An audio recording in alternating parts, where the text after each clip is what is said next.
What's up, you guys? Welcome back to Readerella. I'm here to do another book review, except for it is an ebook that I read, and so I don't actually have like a physical book to show you, but let's see if it'll work. I tried this before and it kind of like didn't really work, but it might this time. Let's see. Um,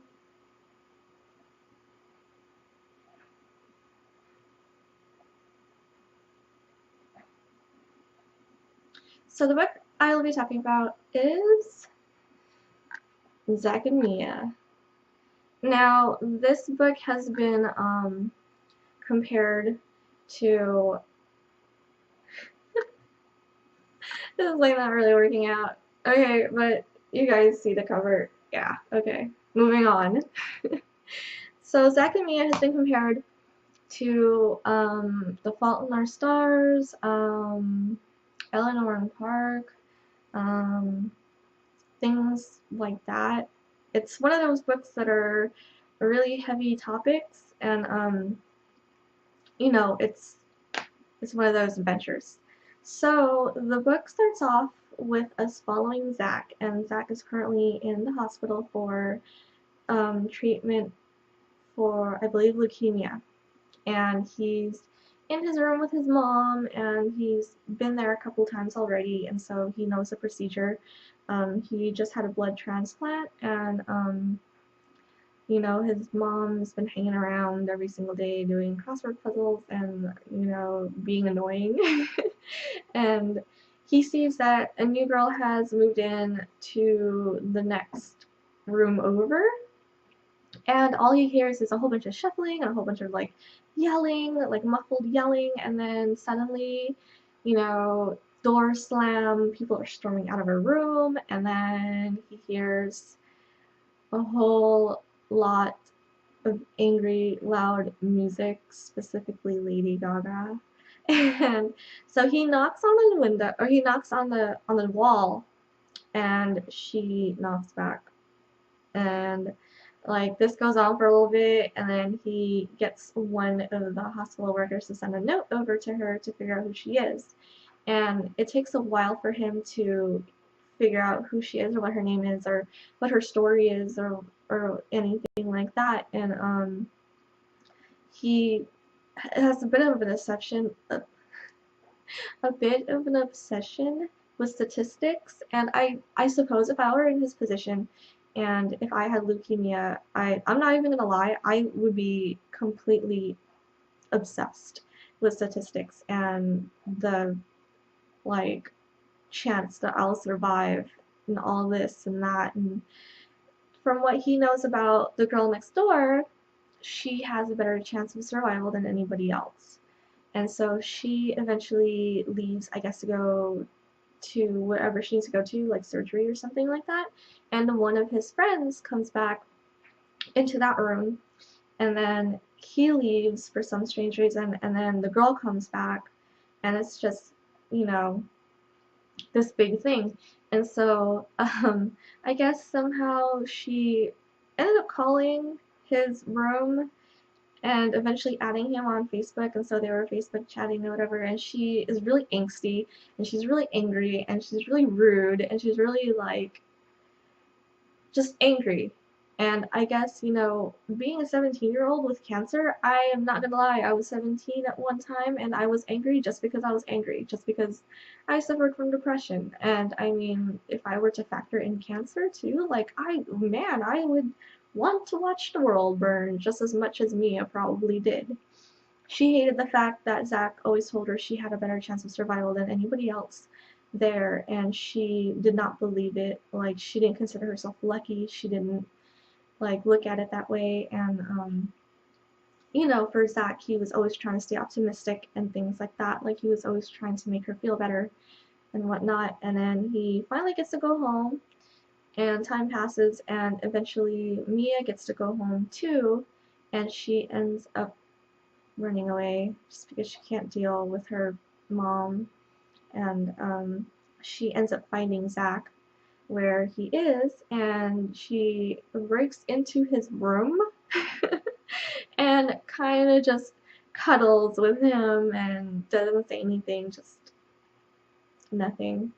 And then Zac kind of figures out what is wrong, like why Mia is so angry, and it is quite a legitimate reason why. Um, I would be livid. I would be upset as well. I would know that it was for the better, but it is definitely going to make my life a little bit harder. I know that's really not an excuse because people have gone through worse and have achieved more, and I think that while all that is inspiring, I think that that varies from person to person. Like, you can't expect somebody who doesn't really believe in themselves just yet with this new transition and expect them to just be like, oh, la-di-da, let me go do what I always used to do, when you can't.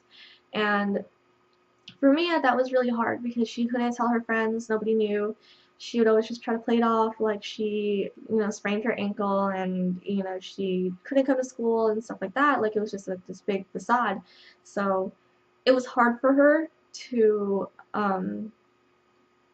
it was hard for her to accept what was the reality of things, and it was hard for her to accept the fact that this is her life now.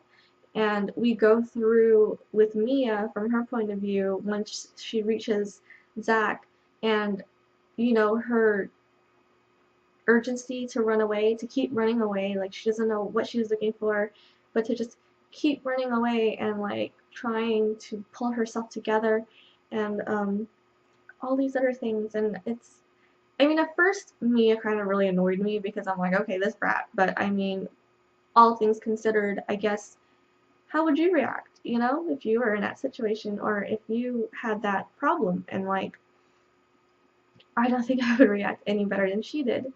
And the more time she spent with Zac's sister, the more she felt better.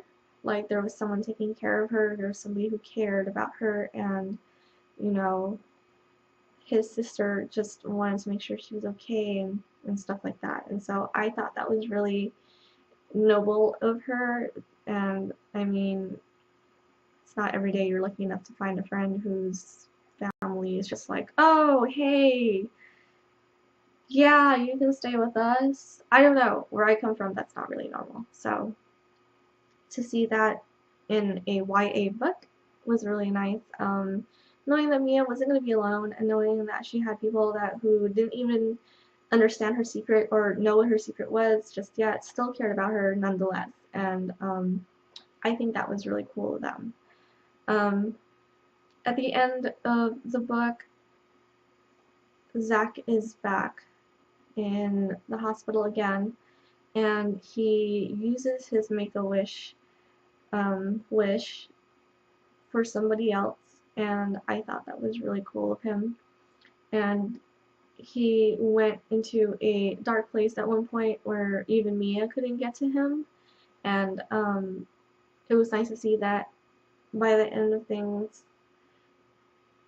while he was the one who tried to make things positive for her, in return she did it for him when he needed it the most too.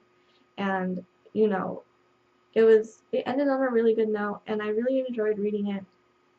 I really enjoyed reading it. I liked it a little bit more than Eleanor and Bart, but I mean, they're two completely different like books. I haven't read through the entire The Fault in Our Stars, so I can't really compare it to that. But it's just like every other hard-hitting YA book. Really makes you think about things, put things into perspective, and know that life is really short, and you shouldn't spend it angry, you shouldn't spend it anything but happy. And really glad I came across this book. So yeah, that's my review for Zac and Mia. I do suggest you pick it up if you're into that kind of genre. It's a really great read, and thank you to the publishers for giving me the opportunity to read it in advance. I really appreciate it, and I will see you guys next time. Bye!